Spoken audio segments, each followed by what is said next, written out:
আচ্ছা, আমি একটা জিনিস বলি ভাইয়া, দেখো, ইভ্যালি আমাদেরকে কি জানাইছে? আমাদেরকে বলতে ইভ্যালি বাণিজ্য মন্ত্রণালয়কে কি জানিয়েছে? ওরা বলেছে যে ওদের দেনা সব মিলিয়ে 583 কোটি টাকা, এবং ওরা বলেছে যে ওদের ব্র্যান্ড ভ্যালুয়ের সাথে যদি এই দেনা কম্পেয়ার করা হয় তাহলে এই দেনা তেমন কোনো সিগনিফিক্যান্ট কিছু না। প্রথমে সিইও বলেছিলেন যে ইভ্যালির ব্র্যান্ড ভ্যালু 5,000 কোটি টাকা, কিন্তু বাণিজ্য মন্ত্রণালয়ের কাছে ইভ্যালি যখন পরে একটা চিঠি পাঠায়, যে চিঠিতে ওরা ওদের দেনা ভার্সেস ওদের ব্র্যান্ড ভ্যালু সব কিছু এলাবোরেট করে দেখিয়েছে, ওখানে ওরা বলেছে যে ব্র্যান্ড ভ্যালু 422 কোটি টাকা। সো পাবলিকলি ফার্স্টে বললো 5,000 কোটি টাকা, পরে প্রাইভেটলি বাণিজ্য মন্ত্রণালয়কে বললো 422 কোটি টাকা। Big difference.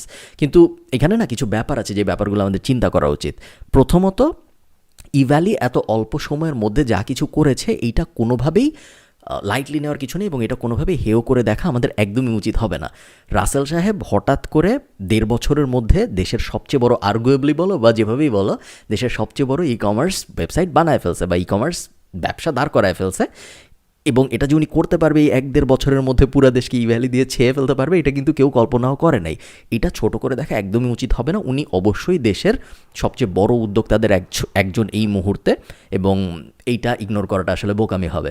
So let's address that first, যে উনি যেটা করছে ওইটা অবশ্যই কমেন্ডেবল, এবং খুব বেশি মানুষ হয়তো এটা করতে পারতো না, বা খুব বেশি মানুষকে আমরা আগে এটা করতে পারতে দেখি নাই। এখন কথা হলো, 583 কোটি টাকা দেনা বিষয়টা আসলে কেমন? বিষয়টা কি খারাপ নাকি বিষয়টা ভালো? ধরো, আমি যদি নেটফ্লিক্সের সাথে একটা এক্সাম্পল টানি, জাস্ট স্টে উইথ মি, আমি টানতেছি তার কারণ আছে। ধরো, নেটফ্লিক্সের $15 বিলিয়ন মতো দেনা আছে, যদি আমি ভুল না করে থাকি। 2013 সাল থেকে নেটফ্লিক্সের ফাইন্যান্স যদি তুমি দেখো, তুমি দেখবা যে বার্ন রেট প্রতি বছর আগের বছরের থেকে বাড়ছে, কোম্পানিও বড় হয়েছে, রেভিনিউও বাড়ছে, এবং 2011-তে নেটফ্লিক্সের মার্কেট ক্যাপ ছিল $11 বিলিয়ন আশপাশে সম্ভবত। এখন রিসেন্টলি নেটফ্লিক্সের মার্কেট ক্যাপ প্যান্ডেমিকের পরে বেড়ে হয়েছে 220 বিলিয়ন। সো 11 বিলিয়ন থেকে 220 বিলিয়ন, নেটফ্লিক্স এখন একটা ইউনিকর্ন, যে কোনো মেজারেই তুমি যদি মেজার করার চেষ্টা করো। এখন ইভ্যালি যে কম্প্যারিজনটা প্রায় সময়ই দেওয়ার চেষ্টা করে বলে আমি দেখেছি, সেটা হলো টেক কোম্পানি এরকম বার্ন করে এই কাস্টমার অ্যাকুইজিশন করার জন্য, এবং ইভেনচুয়ালি টেক কোম্পানি অনেক দিন বার্ন করে করে ওদের প্রোডাক্ট দাঁড় করায়, ওদের কাস্টমার অ্যাকুইজিশন সব করে টোরে, তারপর আস্তে আস্তে প্রফিটেবিলিটির দিকে যায়। এই প্রফিট আসতে 10-20 বছরও লাগতে পারে, এবং সিলিকন ভ্যালির কনটেক্সটে এটা তেমন খারাপ কিছু না, এটাকে তেমন বড় করে দেখার কিছু নেই অ্যাকর্ডিং টু ইভ্যালি। কিন্তু এই কম্প্যারিজনটার মধ্যে না অনেকগুলো ব্যাপার আছে যেগুলা অ্যাড্রেস না করাটা উচিত হবে না। ফর এক্সাম্পল, প্রথমত যদি আমি তোমাকে বলি, নেটফ্লিক্স কিন্তু আজকের কাস্টমারের টাকা দিয়ে পুরানো কাস্টমারকে প্রোডাক্ট দিবে এই মডেলে চলে নাই। নেটফ্লিক্সের যে মডেলটা সেটা ছিল পিওর অ্যাকুইজিশন কস্ট মডেল, পুরাটাই গেছে প্রোডাক্ট ডেভেলপমেন্টে এবং মার্কেটিংয়ে। নেটফ্লিক্সের সার্ভারের পেছনে খরচ করেছে, নতুন শো বানানোর পেছনে খরচ করেছে, কাস্টমারকে পেতে মার্কেটিং করেছে, যেগুলোর বেশিরভাগই ইনটেনজিবল অ্যাসেট হলেও খুব স্ট্রং অ্যাসেট। যেই স্ট্রং অ্যাসেটগুলা আস্তে আস্তে বিল্ড করার কারণেই নেটফ্লিক্সের ব্র্যান্ড ভ্যালু কিন্তু আস্তে আস্তে প্রত্যেক বছর বেড়েছে, কাস্টমাররা সবসময় হ্যাপি ছিল। সেম তুমি যদি অ্যামাজনের কথা চিন্তা করো এবং অ্যামাজনের সাথে কম্পেয়ার করার চেষ্টা করো, অ্যামাজনের শেয়ার হোল্ডারদের এখনও ডিভিডেন্ড দেয় না অ্যামাজন। আমার অ্যামাজনের শেয়ার আছে, ডিভিডেন্ড পাই না আমরা অ্যামাজন থেকে। অ্যামাজন প্রফিট করা শুরু করেছে খুব বেশি দিন কিন্তু হয় নাই, কিন্তু অ্যামাজন কিন্তু শেয়ার হোল্ডার নিয়েছে অনেক দিন হয়ে গেছে। অ্যামাজন বেশ পুরান কোম্পানি, আমরা বুঝি না। কিন্তু অ্যামাজনের, আমি যে জন্যটা বললাম সেটা হলো অ্যামাজনের ব্র্যান্ড ভ্যালু কিন্তু প্রত্যেক বছর বেড়েছে, তার কারণ অ্যামাজনের কাস্টমাররা হ্যাপি ছিল। ইভ্যালির সবচেয়ে বড় সমস্যাটা আমার মনে হয়, দুইটা সমস্যা আছে যদি তুমি আমাকে জিজ্ঞেস করো। ইভ্যালি যেই স্ট্র্যাটেজিটা ব্যবহার করছে কাস্টমার অ্যাকুইজিশনের জন্য, এই স্ট্র্যাটেজিতে ব্র্যান্ড ভ্যালু সেইভাবে পারে না। তুমি চিন্তা করো, ইভ্যালির থেকে মানুষ প্রোডাক্ট কেন কিনে? ইভ্যালির থেকে মানুষ প্রোডাক্ট কিনে কারণ তুমি যদি ডেলিভারির দেরি হওয়াটা অ্যাকসেপ্ট করতে পারো, ডেলিভারি দিতে দেরি হবে এই ব্যাপারটা যদি তুমি রাজি থাকো, তাহলে যেই প্রোডাক্টটা তুমি কিনতেছো সেই প্রোডাক্টটা তুমি কম দামে পাবা। নর্মালি মার্কেট থেকে কিনলে যেই দামে পেতা তার থেকে অনেক বেশি ডিসকাউন্টের দামে পাবা, কারণ ফিউচার কাস্টমারের টাকা দিয়ে তোমার প্রোডাক্টটা ইভ্যালি সোর্স করে তোমাকে ডেলিভারি দেবে। তাই তো এখানে দোষের কিছু নেই, ইলিগাল কিছু না, কোনো সমস্যা নেই। এখন কোনো কিছু যদি তুমি সস্তা দাও, সেই ক্ষেত্রে কাস্টমার অ্যাকুইজিশনের ডেটাটা না কখনো অ্যাকুরেট হয় না। যারা সস্তা প্রোডাক্টের জন্য তোমার সাইট থেকে কিনছে কোনো কিছু, তারা তোমার লয়াল কাস্টমার না। তুমি যতদিন সস্তা দিবা তারা ততদিন কিনবে, যখন তোমার থেকে অন্য কেউ আরও সস্তায় দিবে তারা সেখান থেকে কিনবে, ব্র্যান্ড ভ্যালুর সাথে সাথে শিফট করে যাবে, ব্র্যান্ড লয়্যালটির লও তখন আর থাকবে না। কিন্তু কারণ হলো তোমার প্রতি কাস্টমারের ভালোবাসার একমাত্র কারণ হলো তুমি সস্তা প্রোডাক্ট দিচ্ছ। ব্র্যান্ড যত বড় হচ্ছে, মানে ব্র্যান্ড ভিজিবিলিটি আর ব্র্যান্ড লয়্যালটি তো পুরোই আলাদা জিনিস, তাই না? তোমার ব্যবসার যে মডেল, এটা সেকেন্ড প্রবলেম যদি আমি বলি, তোমার ব্যবসার যে মডেল, তুমি নতুন অর্ডারে টাকা দিয়ে পুরানগুলো ফুলফিল করছো, যখনই তোমার নতুন অর্ডার ফ্লোতে ঝামেলা হবে তখন কিন্তু পুরো ব্যবসা রিস্কে পড়ে যাবে এবং তখন তোমার আর তেমন কিছু করার থাকবে না। তুমি তখন নতুন কাস্টমার আনার জন্য যদি ডিসকাউন্ট না দাও তখন নতুন কাস্টমার আসবে না, কারণ তুমি কাস্টমারকে অলরেডি অভ্যাস করিয়ে ফেলেছো যে তোমার ব্র্যান্ড থেকে কাস্টমাররা কিনছে, তার মেইন কারণ হলো তুমি কাস্টমারকে ডিসকাউন্টেড প্রোডাক্ট দিতে পারছো। সো যদি তুমি ডিসকাউন্ট না দাও সেই ক্ষেত্রে কাস্টমাররা তোমার কাছ থেকে কেনার সেরকম কোনো আলাদা ইনসেন্টিভ পাচ্ছে না। আর যদি তুমি ডিসকাউন্ট দাও সেই ক্ষেত্রে তুমি কিন্তু সেই সেম কবরই আরও ডিপ করে খুঁড়তেছো, তাই না? যেই কারণে তোমার শুরুতে প্রবলেম হইলো সেই প্রবলেমটাই তুমি আরও বড় করে ফেলতেছো যখন তুমি আবারও ডিসকাউন্টে আইটেম সেল করে ওখান থেকে কুইকলি রেভিনিউ জেনারেট করে প্রিভিয়াস অর্ডারগুলো ফিল করার চেষ্টা করতেছো। তো বাঁচার উপায় কী তাহলে? এই ক্ষেত্রে আসলে বাঁচার উপায় একমাত্র হবে বাইরে থেকে ফান্ড নেওয়া বা ব্যাংক লোন নেওয়া। এই দুইটা ছাড়া তো আসলে বাঁচার উপায় তেমন নাই। তুমি যতই ক্যাম্পেইন চালাও, T10, T20, T30, যেই রকম ক্যাম্পেইনই হোক, ওই ক্যাম্পেইন যদি তোমার অনেক সফলও হয়, অনেক সফল তো তখনই হবে যখন তুমি ডিসকাউন্ট দিচ্ছ ওই ক্যাম্পেইনেও, তাই না? যখন তুমি ডিসকাউন্ট দিচ্ছ তখন আবার তোমার দেনার পরিমাণ বাড়তেছে। সো ডিসকাউন্ট দিয়ে ওই ক্যাম্পেইন থেকে রেভিনিউ জেনারেট করে সেই রেভিনিউ দিয়ে পুরানো অর্ডার ফিল করতে থাকলে প্রবলেমটা সলভ হবে না, প্রবলেমটা ডিলেইড হবে। বাট ডিলেইড হওয়া তো আসলে সলভ হওয়া না, তাই না? সলভ হওয়ার জন্য সেই ক্ষেত্রে আমাদের হয় বাইরে থেকে ফান্ড নিতে হবে, সে ইনভেস্টর আনতে হবে, অথবা ব্যাংক লোন নিতে হবে। এখন ব্যাংক লোন দিতে যদি না চায় সেই ক্ষেত্রে ব্যাংকে তেমন দোষ দেওয়া যাবে না, কারণ তোমার কোম্পানির রেপুটেশন কিন্তু অলরেডি খারাপ। তোমার প্রমিসড ডেলিভারি ডেট তুমি মেনটেন করতে পারো না, এবং কোনো ব্যাংকই এমন, ব্যাংক তো ডিপোজিটরদের আমানতি লোন দেয়, তাই না? সো কোনো ব্যাংকই এমন কোনো কোম্পানিকে বা এমন কোনো মানুষকে লোন দিতে চাবে না যার ব্যাংকরাপ্ট হয়ে যাওয়ার সম্ভাবনা আছে। যদি দেয় তাহলে সেই ব্যাংকেই আমরা পরে গালি দিব। সো এটা কোনো ব্যাংকই করতে চাবে না।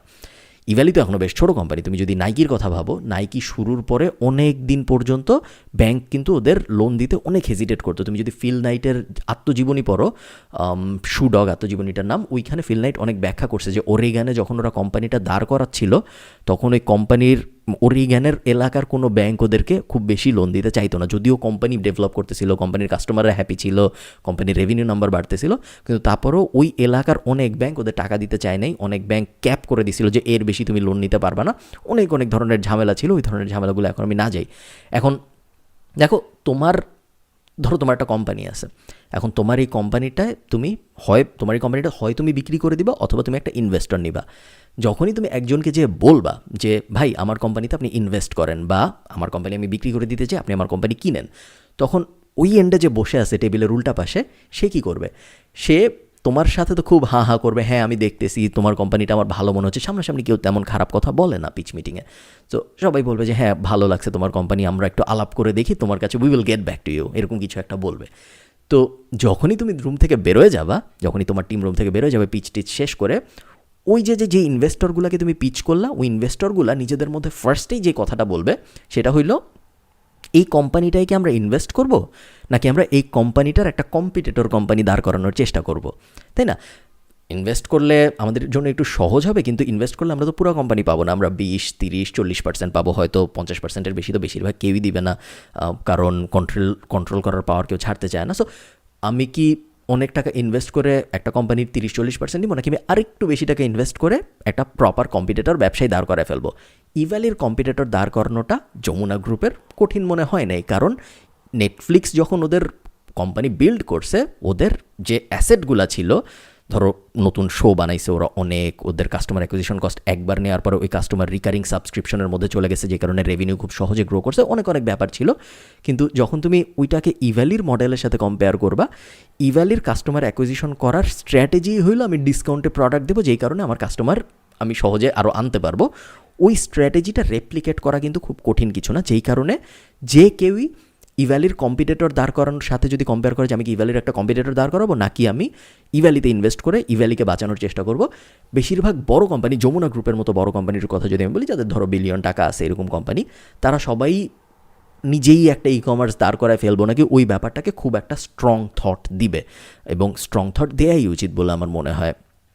তো এই কারণেই হয়তো যমুনা গ্রুপের মনে হয়েছে যে এই জিনিস নিজেরাও করা পসিবল হবে, ওই কোম্পানিতে ইনভেস্ট করার দরকার নাই।